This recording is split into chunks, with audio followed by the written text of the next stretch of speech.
welcome back. Tran wins. Siege survived. Gloria Victus. Alright, so I had promised that I was gonna check out what lies beyond these guards if you wanted to try to sneak into their camp, or what we assume is their camp. So this is footage that I'm doing post commentary on that I went ahead and scouted out on a different playthrough.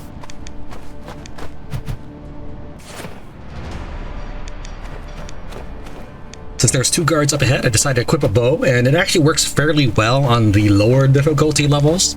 Yeah, I mean, it almost doesn't seem, or at least I haven't really come up with a time-efficient way to utilize it on a harder difficulty level.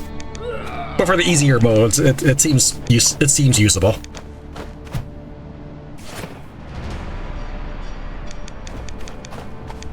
I go ahead and pop these 2 guards in the harbor, and take a look at what they're guarding.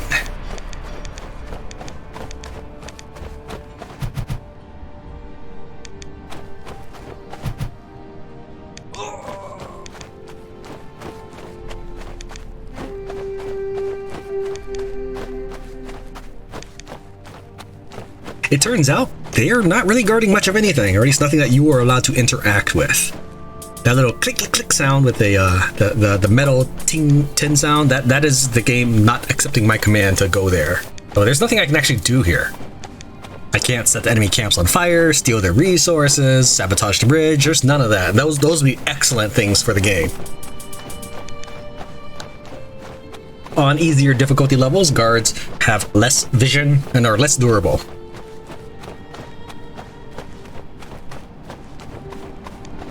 On that same playthrough on the easy difficulty where I picked the Vesna to be my warrior to go check all this stuff out, I also decided I'm going to check out the southern part of the city. I think it was called Lowtown. It's the area with all the wheat and stuff. Because there's also some sort of camp there. Let's see what that has in store for us. The guards are limited in number. So if you get rid of them all, you really can explore an area to your heart's content. You really can. And that was actually a strategy I employed to survive or beat the survivalist mode. I would clear an area of guards, scavenge that area, and then open up the next one by shoveling the obstacle and then kill the guards in that area, and then start searching that. If you spend too long at night, your character will get very tired, but hey, you have infinite time at night. I don't think that's too interesting to watch, but it was definitely a way I beat the survivalist. Alright, we've cleared the entrance. Let's find out. And there's nothing. I promised to find out, and I figured rather than just saying there's nothing, I should back it up with some video evidence. So with that out of the way, let me show you some teaser footage for the Lost Caravan. If there's enough interest, I will do an actual playthrough of this, otherwise we'll move on to the next series. This will not be my, we'll say, canon playthrough, because I have a plan for day 1, which sees me running across the map, just clear across the map on the very first day. The year 1207, half of a decade into the devastating war between the Sangmar Empire and rebellion of Midlander lords. Our caravan, led by Viator, was on the route at the sun-scorched frontier, traveling to the farthest imperial provinces with various goods. We marched right into a trap. Scouts of the Midlander army tracked our steps. Led by greed and hatred that arose in their hearts, they attacked at night. Few of us made it out alive. We found shelter in a nearby caravan sarai before Midlanders surrounded the place and started the siege. It's too hot for them to attack at day, so they wait for the chill of the night. We discovered the water in the well is poisoned. Some of our men learned it the hard way. May the wrath of God guide their souls. There's still a chance to save some of the poison, but we need to find medicine first and find a way to escape this place. We have to survive. Alright, so playing this scenario taught me a lot about, because I wanted to really investigate how the condition bars worked. So I carefully analyzed the gray status, white status, yellow status, and red status of every meter. Check Demetrius condition. Alright. Again, this will not be the serious or canon playthrough, so I'm not going to push myself super hard. Because what I would typically do, what I kind of had planned is, well, I will loot this, loot that, build something over here, loot this on the way, and then talk to Demetrius. Like, this is a very, very set build order. But we'll just go ahead and take it easy, just to show you what the game of the Lost Caravan is like. So this is a completely different castle. And in it is Demetrius, a second person. He's actually in the main game. He's not a very good person, or at least I don't think he's a very good ally. However, in this mode, and maybe they'll patch it out, but in this mode you can actually have 5 people at the same time. It's a little buggy though. There is no hotkey for selecting the 5th person, and when you're on the nighttime screen or scavenging screen or whatever you want to call it, they don't fit very well. Alright. You see Demetrius, the famous cartographer, whose travels through the borders of the known world became legendary. But now, gravely sick from poisoned water, he doesn't look like a hero of the Empire. This man desperately needs medicine. Maybe you can sneak out at dawn and search for the remains of the caravan. The Caravan Sarai and nearby oasis are surrounded by deadly mountains and even more unforgiving desert. Maybe you could escape by the sea, but you need the cartographer's knowledge and a solid ship. Let's see what you can find in the port.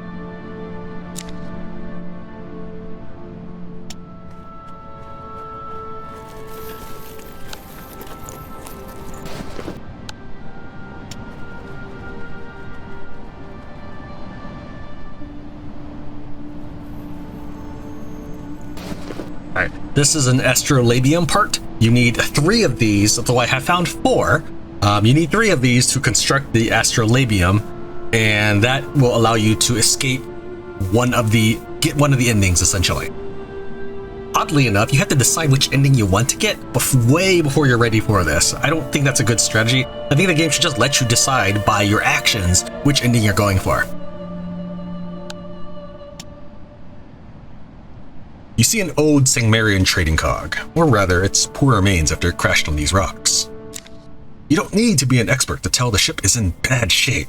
There's an enormous hole in the belly, the mast is broken, and the sail is torn to pieces. But you could repair the damage. She would be your best way to escape. So to repair it, you need all these things, and it's actually a tall order. In fact, wood is fairly scarce in this game. The cog, spat out by the sea like she wasn't worthy of its company, points out at the sky with a broken mast. The belly is full of seagulls flying through a giant hole, and only the torn sail reminds that this devastated shell used to roam the deep waters. This is your equivalent of doing rubble. You can actually get meat here, but you also have more opportunities to get nothing than you did doing searching through rubble. Demetrius is still gravely sick. His face looks miserable and he's shaking in fever. Without medicine, the cartographer would die soon. He needs your help. We don't have any medicine to give him. Just go ahead and grab a couple things. Again, I'm not actually planning on keeping this particular playthrough. Just showing off the Lost Caravan's differences. So here we have a functional well, but it only gives you dirty water. Let's actually go ahead and drink this. To drink dirty water, you have to open up your inventory and then right-click it here and use. Your character will run over, and slightly thirsty, he's going to now become hydrated. Now, you have I haven't actually done very many trials, but we'll say you have a 50% chance to end up slightly sick as a result of this. However, your characters consistently heal when they're slightly sick or slightly wounded. There are 2 levels of white sickness and white wound. The second level, you cannot just naturally heal, or at least not in any reasonable time frame that I've discovered. So slightly sick though, I mean, he'll be fine if I just let him rest overnight. The goats give you milk. Milk is essentially a one point of hydration and 1 point of food. So let's take a look here. He's currently fed, so I actually don't need to do anything. Oh, and when that bell rings, your characters get tired. So if you're actually sleeping, even if it's like 30 seconds, it will count as a good rest. So he's slightly sick. If I pick sleep in bed, he will actually recover from the slightly sick. But we're gonna go ahead and show you the overheat stuff. That's what this is here. You have basically until this red part to start heading back. It's similar in nature to the guards, but instead of the guards coming after you, you just burn to death. Not quite. The guards still do come after you, by the way. And they also seem completely immune to being overheated. So we're gonna go ahead and scavenge outside. I could bring a torch, it doesn't really matter too much, but I guess we'll just bring one just to show you kind of what we can do. Yeah, you know what, we'll just bring all of them.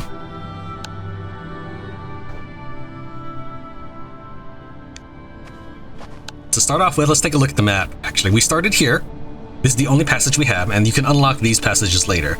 The guards, the enemy soldiers have pretty much captured the oasis, so most of their forces are in this bottom region here.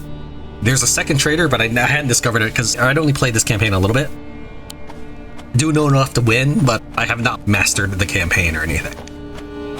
I figure me learning in the process of recording it, that makes for better footage. Alright, so over here is a shovel.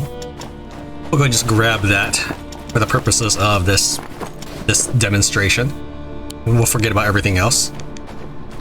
Your fists do pretty much the same damage as shovels and torches. It doesn't really matter. I have developed a technique of just repeatedly backstabbing a person multiple times in combat to win.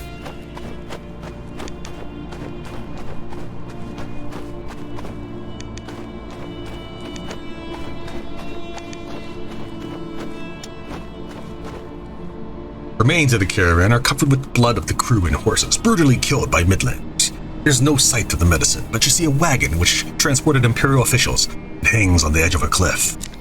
Then, as you pass by the wagon, you hear someone. A female voice, full of pain and desperation, comes from beneath the wagon. After a while, you recognize her face.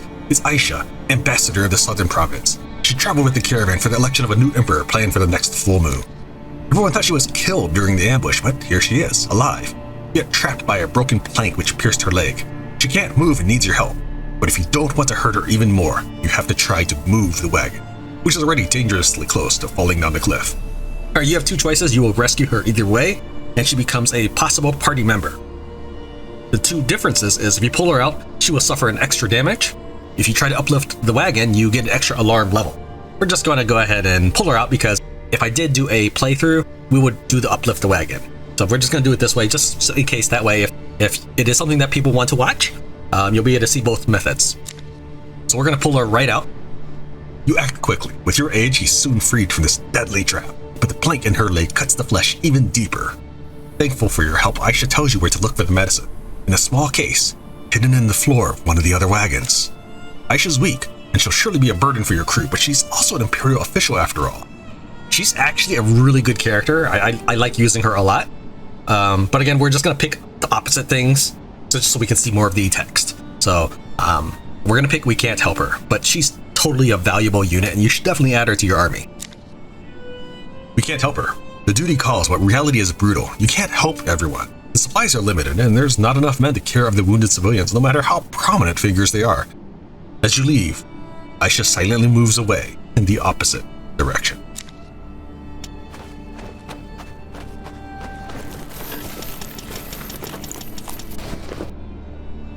Realistically, you just need herbal medicine. You don't actually need all this, but we'll just go and grab everything.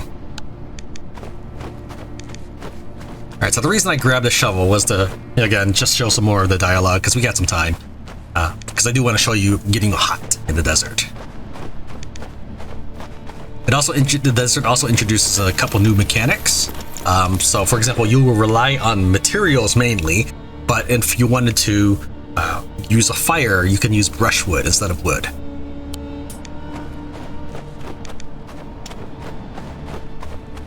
For whatever reason, in this version of the game, you cannot quicken your demolishing. I don't know why. Maybe I guess Sangmarians are just not as good at putting their back into clearing out rubble. I don't know.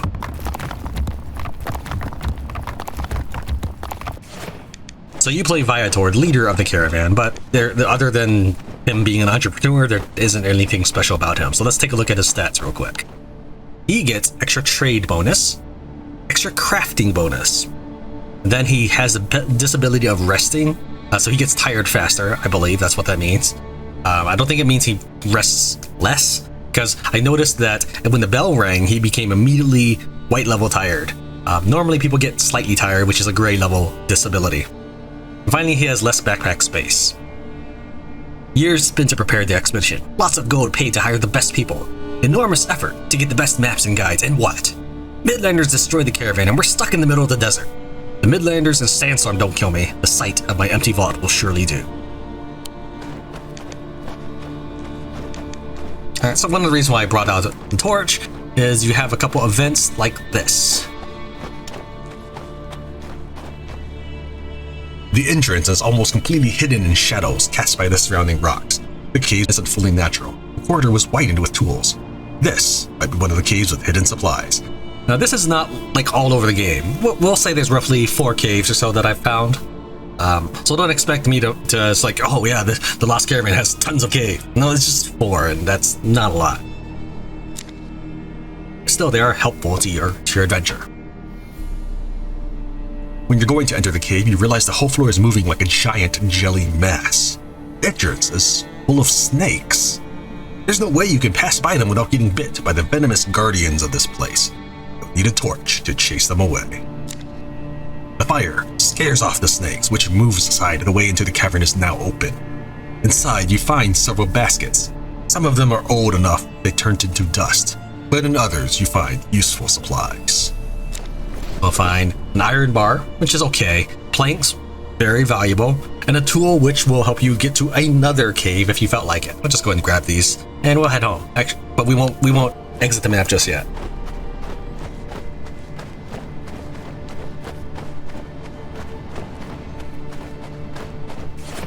Alright, so tutorial overheat.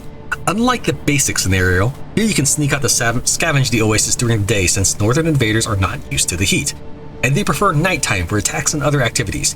To your advantage, only a handful of guards patrol the valley, and, like before, you can actually just kill off the guards and search to your heart's content, as long as you don't mind getting hot. This situation, however, has its downside. After noon, even the seasoned southerners seek shadow and rest, as heat becomes unbearable. If you decide to stay outside, your character's body will overheat, which gradually drains energy and causes sickness. So it's important to note the center of that arrow. It's not when the edge of the fat arrow touches. This place is becoming a frying pan. I need to return to the Caravan soon. I looked up what that meant so I could know how to pronounce it. That means basically a home for caravans, a palace of caravans. Wait till it gets to the red. So right now, my character is slightly sick, but that's from dirty water. So reaching the yellow hasn't actually done anything to him. If this were Aisha, she could actually survive longer, or she actually has a little bit more resilience in her health, but it does not make her immortal by any means. So we're gonna wait till we get to the red, just for demonstration purposes. Again, it's the tip of the arrow, not when the arrow not when the thickness of the arrow touches something. When it gets to this point, your normal characters will suffer an extra, we'll call it a damage or status debilitating effect. So we'll wait until the next pop-up shows. There we go. So now, but your character shows first symptoms of overheat. Return to the Caravanserai. This heat is killing me. I need to go back. In the first one, when the yellow said, the heat becomes unbearable and you need to return to the Caravanserai soon. So now instead of being slightly sick, we are sick. That is the next level. So in gray, there's just fit, or there's a healthy, and then in white mode, there's slightly sick. So I have not seen a gray sickness level. It's either perfectly fine or slightly sick white level. All right, so when it gets to the full level here, guards will slowly start to chase you. They'll pursue you. They start homing in on your location automatically. Doesn't matter where you are. Doesn't matter if they're supposed to know you're there or not. But once it gets there, it will change your sickness by 2 levels. So he's sick now. Now he went up 2 levels. Instead of being yellow, remember I drank dirty water. He's now gravely sick. If I had never drank dirty water, he would just be yellow sickness. This fever is killing me. I need medicine. Your character is severely overheated. Return to the Caravanserai immediately.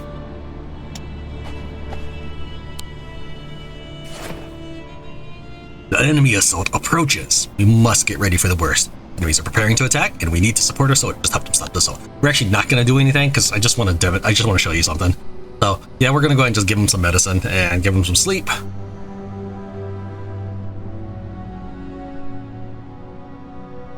Alright, so we can see here that we're slightly thirsty and slightly hungry.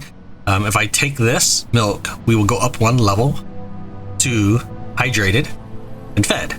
Oh, never mind. I guess that wasn't enough to get the fed. But that's basically it. It's just kind of a little bit of both. Milk does rot. Water does not. Milk can also be given to the guards. Every 2 milk counts for 1 unit of water. It doesn't seem to give any food to them. Oops, I need to give them... Alright, so this, actually, unlike Flint giving something to Bertram, this does not cost you anything. Maybe they'll change that in the future patch, but this does not cost you any of your medicine. Without medicine, the cartographer will die. Give him medicine. You're barely able to wake up Demetrius for just a moment, but he finally takes the medicine.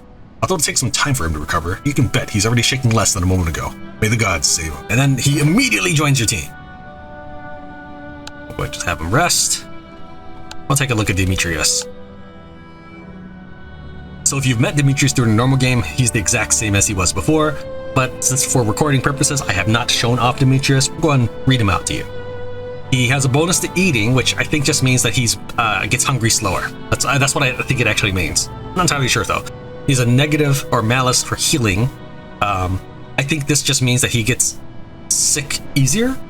Again, I'm not 100% sure how all this stuff quantifies. I know it quantifies because this is a computer game. Then finally, he has a penalty to fighting. Now, I've tested things out, and it doesn't look like fighting actually makes you noticeably stronger. I think what it actually does is increases or decreases your speed of attacks. And what I mean is, I took a fighting guy and attacked an enemy, and he killed his enemy in the same exact number of hits as a person with no fighting ability. So I think it's just how fast they attack. As a cartographer, I have traveled the lands and seas, ice to desert, Sangmar to Izmiria. All this time, we always managed to safely leave at the first sign of war, or simply pay our way out of trouble. Until now. I don't really like Demetrius that much, but I mean, other than giving him some food, which you will find plenty of because you get food literally from just going to fishing, there's not much. There's no real reason you shouldn't get him that I have currently found. Now there is an event that just talks about Demetrius, and I haven't seen any, and I don't know if anything comes of it. We'll just send you to fish. I have that hotkey bound to R. We're gonna watch this happen because I'm gonna show something.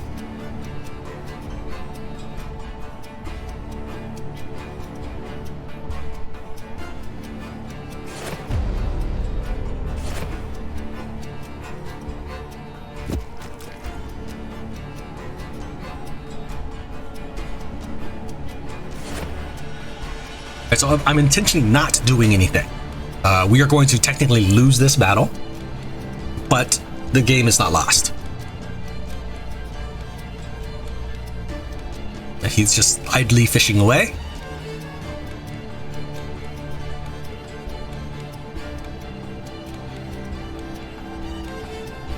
Let's go ahead and speed this up. Also, sometimes the cows and stuff will land up here and just stay up here forever. I don't know if that affects you at all. Alright, so the battle is over. The enemy has 20 stat points. We are down to 17. Demetrius is still fishing. A necessary sacrifice. The Bastion survived another assault, but the price was high. We must prepare better next time. Let's take a look.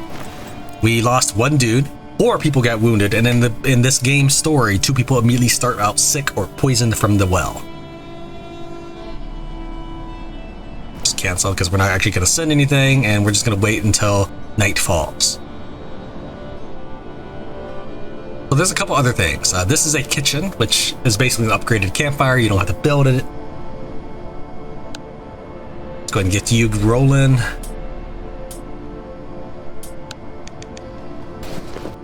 So he found in fishing 2 brushwood. Whatever, dude. So let's take a look. See what we can build here. So just to show you that's slightly different. So to begin with, I can build a furnace at level 1 storehouse, but I cannot build the saw horse or whatever it's called. So these have swapped positions essentially. And the Midlanders, they can build the saw horse first, and they must build a level 2 storehouse to get the furnace. Some of the costs are slightly different. So for example, the kitchen to build another kitchen, you need 4 pots. You really shouldn't need another kitchen, but there it is if you need it. Oh, and instead of bows, you build crossbows. Just so you know, as you can see right here under the armament, I've got 1 crossbow, and I don't have any bolts. So instead of a bundle of arrows, you now have a bundle of bolts. The big difference here is, and maybe they'll patch this to allow you to use it, the big difference here is your characters cannot use crossbows. In the normal game, your characters can use a bow. I'm not saying it's effective, they can use a bow. But here they cannot use a crossbow, or at least I've not found a way to currently do that. Let's go and chillax. Alright, so he's already tired, even though he pretty much rested all day. So what we're going to do is we're going to go and scout the enemy lines, just because I want to show you what their stats are.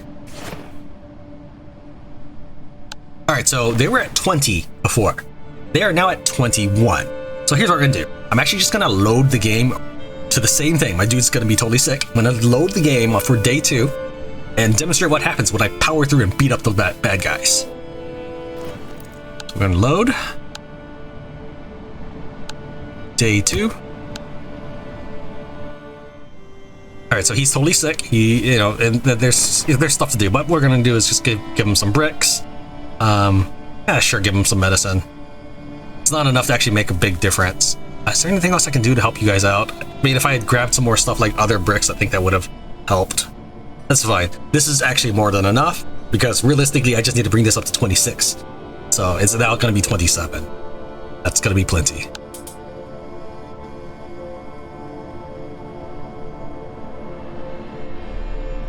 Alright, let's go and heal Demetrius just so that we can say that we've done everything the same.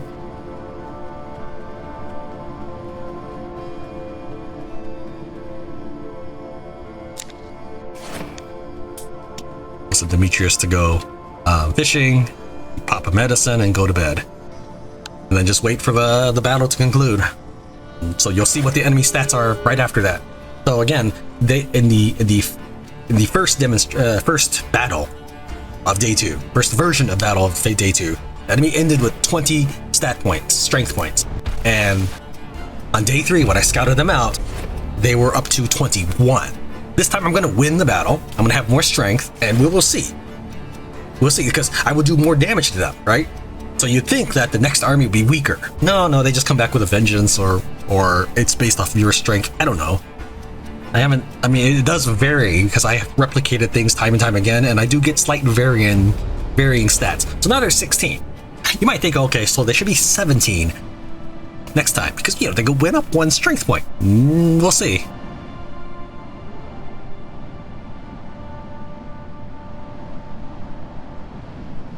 So, this is basically what I do. I boringly dissect and analyze everything about a game, so I suck all the fun out of it so that I can win. That's the difference. Someone mentioned that it's arrogant, and I understand why he says that. I get it. That's because this isn't necessarily playing. You play for fun. But playing to win is not always about having fun. And I figure some people would probably rather see me showcase a game rather than try to tell you about myself, a person you've never met. So it's more real. So my channel is more about showing you the gameplay, the games themselves. We're gonna go and scout the enemy again, like we did before. And now we'll take a look. 26. It went up 10 points. It probably has something to do with me winning the battle, and that's fine.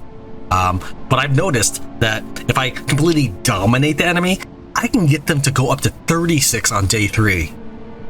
So it's not just about winning. I really think it's based off of your strength. That's a huge variance from 21 to 36. I know it says 26 right now. That's because I'm just showing you that it's 26 right now. If I had spent a long time scavenging the map, killing guards and getting their axes and bringing it in here, and then having my strength be up to about 35, which I can do the first day, that's when I saw that they were 36 afterwards. I'm like, okay, this is not working out.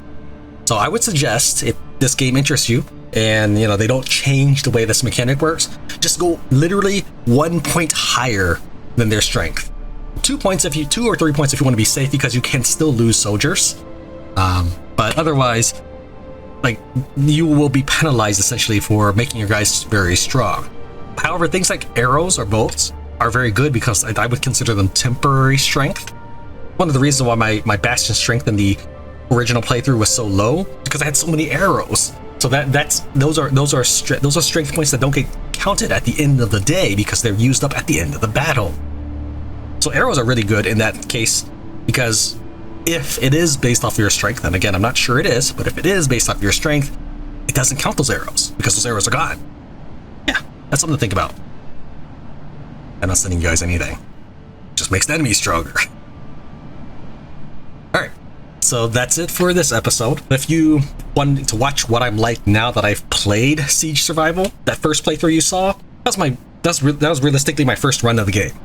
I have played a lot of the game since then, just to practice and get better and get ready to do the Lost Caravan if there was enough interest. Thank you very much for watching Tran Wins Siege Survival. See you next time.